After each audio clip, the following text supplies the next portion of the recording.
ঈমান মানুষকে সমৃদ্ধ করে, মাথা নত করতে শিখায় কেবলমাত্র কার সামনে? যখনই আমরা পড়েছি লা ইলাহা ইল্লাল্লাহু মুহাম্মাদুর রাসূলুল্লাহ, এই কালেমা যখন আমরা উচ্চারণ করেছি তখন আমাকে এই কালেমা শিখায়েছে মাথা নত করা কারো সামনেই চলবে না, একমাত্র আল্লাহ রাব্বুল আলামিন ছাড়া। তিনি ছাড়া কারো কোনো শক্তি নেই। সমস্ত শক্তির উৎসকে আন্নাল কুওয়াতা লিল্লাহি জামিআ, সমস্ত ক্ষমতার উৎস কেবলমাত্র কে? আল্লাহ পাক। সেজন্য আপনারা আমাকে জবাব দেন, খেতে দেওয়ার মালিক কে? জোরে বলতে হবে, খেতে দেওয়ার মালিক কে? পড়তে দেওয়ার মালিক কে? হাসাবার মালিক কে? কাঁদাবার মালিক কে? হায়াতের মালিক কে? মওতের মালিক কে? ক্ষমতা দেওয়ার মালিক কে?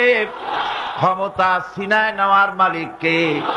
ফাআলুল লিমা ইউরিদ, যা খুশি তাই তিনি করেন। তার কাছে তার ক্ষমতার চাইতে প্রচন্ড ক্ষমতা কারো নাই।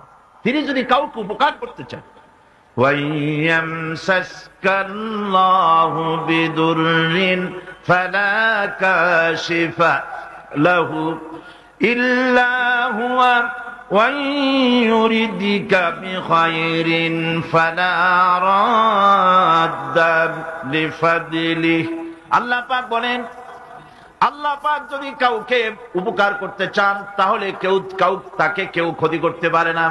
আর যদি আল্লাহ কাউকে উপকার করেন সেই উপকার থেকে কাউকে কেউ ফিরায় রাখতে পারে না। সুতরাং ভালো আর মন্দ খায়রিহি ওয়া শাররিহি মিনাল্লাহি তাআলা, ভালো মন্দ যা হবে সব আল্লাহর পক্ষ থেকে হয়। কার পক্ষ থেকে? এই জন্যে ঈমান আনলে পরে, ঈমান যার পোক্ত হয়ে যায়, চাকরির ভয়তে কথাটা দুর্বল করে বলে না। আমি যদি এই কথাটা বলি, ইমামতি যদি না থাকে, এই হক কথাটা যদি বলি, তাহলে আমার দাওয়াত শহর যদি কমে যায়, আমার মন্ত্রিত্ব যদি না থাকে, আমার লোকেরা সম্মান করতে সম্মানটা যদি না থাকে, রুজি নষ্ট হয়ে যাবে, এই চিন্তা তারা করতে পারে না। কারণ আল্লাহ রাব্বুল আলামিন তিনি পরিষ্কার করে বলেছেন, ওয়া মা মিন দাব্বাতিন ফিল আরদি ইল্লা আলাল্লাহি রিজকুহা, এই পৃথিবীর বুকে এমন কোন বিচরণশীল জীব নাই যে জীবের রিজকের দায়িত্ব আমি আল্লাহ আমার নিজ হাতে গ্রহণ করি নাই। সমস্ত পৃথিবীর সকল প্রাণীর রিজকের দায়িত্ব কার হাতে? আল্লাহ পাকের হাতে। এই পৃথিবীতে বহু প্রাণী আছে, এই পৃথিবীতে অনেক প্রাণী আছে যেই প্রাণীগুলি তাদের কোনো ব্যাংক ব্যালেন্স নাই, এক জায়গায় কোনো কিছু জমা করে রাখে না, অথচ তারা না খেয়েও মরে না।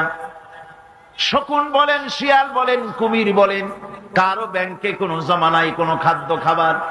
সকালবেলায় তারা খালি পেটে বের হয়ে যায়, আর বিকেল বেলায় রব্বুল আলামিন তাদের সকলকে পেট ভরে তাদের আপন আপন বাসায় ফিরাইয়া দেন।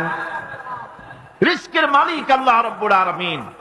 সেজন্য সেই জন্য পৃথিবীতে যারা নাকি মুমিন, তারা কাউকে ভয় পায় না, কাউকে পরোয়া করে না, ভয় করে কেবলমাত্র আল্লাহ রব্বুল আলামিনকে, আর কাউকে পরোয়া করে না। ঈমান তাকে মর্যাদা সম্পন্ন করে, ঈমান তাকে মর্যাদা বাড়িয়ে দেয়। রুজি রোজগারের জন্য আমার দেশের বহু মুসলমান এখনো মাজারগুলিতে গিয়ে সেখানে হাত পাতে, সেখানে চাদর চড়ায়, সেখানে আগরবাতি দেয়, সেখানে মোমবাতি দেয়, আর বলে ইয়া খাজা মেরা মতলব কো পুরা করে দে। বলে কিনা? সন্তান হয় না, বলে খাজা বাবা একটা সন্তান দাও। চাকরিতে উন্নতি হয় না, চাকরিতে উন্নতি দিয়ে দাও, ছেলে পরীক্ষা দেবে পাশ করাইয়া দাও। এইসব কথা কি বলে? জোরে কর নাউজুবিল্লাহ।